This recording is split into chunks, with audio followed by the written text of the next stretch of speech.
नमस्कार। सूचना एवं प्रसारण मंत्रालय के प्रकाशन विभाग की प्रस्तुति जश्न आज़ादी पॉडकास्ट के चौथे अंक में आप सभी का स्वागत है।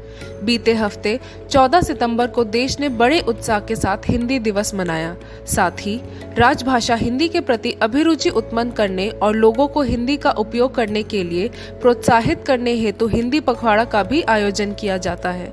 अब जब हम हिंदी की बात कर ही रहे हैं तो आज के इस अंक में चलिए बात करते हैं प्रकाशन विभाग की पुस्तक हिंदी स्वदेश और विदेश में के बारे में। मैं हूं अनीशा और मेरे साथ है मेरी सहयोगी अनुजा।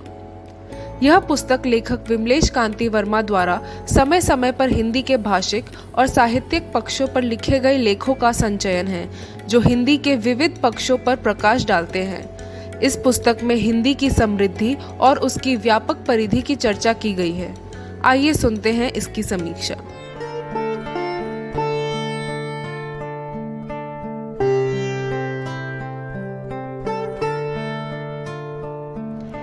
हिंदी जन जन की भाषा है।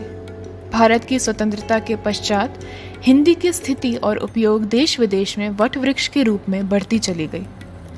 यह स्वाभाविक भी है क्योंकि जहां हिंदी स्वदेश में राजभाषा और संपर्क भाषा थी, वहीं विदेश में बसे हुए प्रवासी भारतीय, चाहे वे भारत के किसी भी क्षेत्र के हों और किसी भी भाषा के बोलने वाले हों, हिंदी विदेश में उनकी अस्मिता की पहचान भी थी। उसकी रक्षा, सुरक्षा और प्रतिष्ठा के लिए वे निरंतर सजग और सचेष्ट भी रहे। बढ़ते समय के साथ वैश्वीकरण के इस दौर में जब देशों की भौगोलिक दूरियां सिमटती जा रही हैं, समाज और गति का महत्व बढ़ता जा रहा है, बाजार भाषा मूल्य तय करने का मापक बन गया है, हिंदी के समक्ष कई बाधाएं हैं।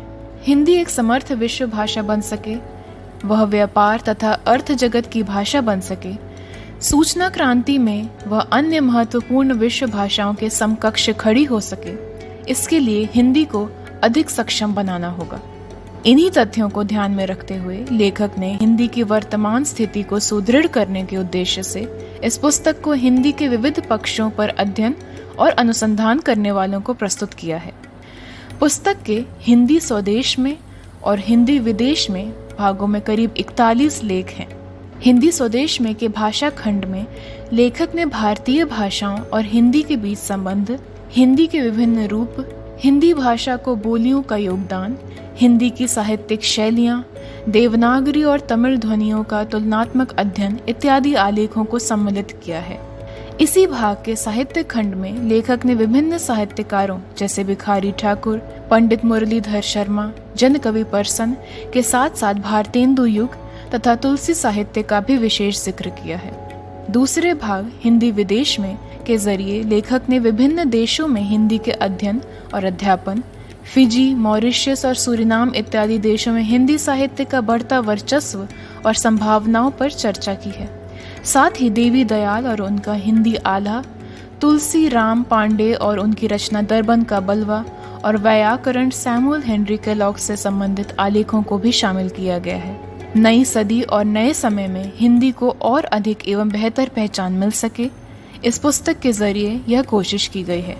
जनमानस को हिंदी से संबंधित विविध आयामों और विभिन्न तथ्यों की पूरी जानकारी मिल सके, यह लेखक का उद्देश्य है। हिंदी का विकास भारतीयों का विकास है और भारतीयों की प्रतिष्ठा हिंदी की प्रतिष्ठा है।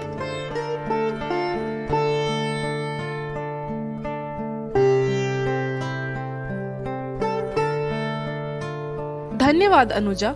आशा करते हैं कि हमारा यह अंक आपको पसंद आया होगा।